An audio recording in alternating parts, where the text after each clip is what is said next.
واخيرا مسحب الدجاج صار موجود ببغداد، وصار موجود بنكهتين، الاوريجينال والسبايسي. وهذا هو المسحب الرهيب، وهسه نذوقه بسم الله. الحلو بهذا المسحب هو قطع دجاج فيليه كامله طريه من الداخل ومقرمشه من برا، وحجمها كل زين ورهيبه ويا الصوص. هذا المسحب كلش مشهور بالسعوديه، ومن زمان بنفسي اجربه، واخيرا صار موجود عند مستر كرانشي تشيكن، واللي صاير بالمنصور شارع 14 رمضان. وهسه راح اجرب المسحب الاوريجينال. بالبدايه مثل ما شفتوني جربت المسحب السبايسي، والسبايسي يجي محقون بداخله، وهذا الاوريجينال همين كلش طيب ورهيب، ويجي ويا عده صوصات وتقدرون تجربوها ويا اي صوص يعجبكم. قطعه مسحب وشويه ثوميه والغروب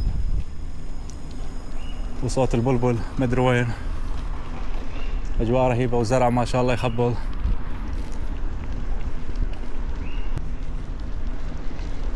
ويا البطاطا المهروسه نغمس المسحب، شلون صارت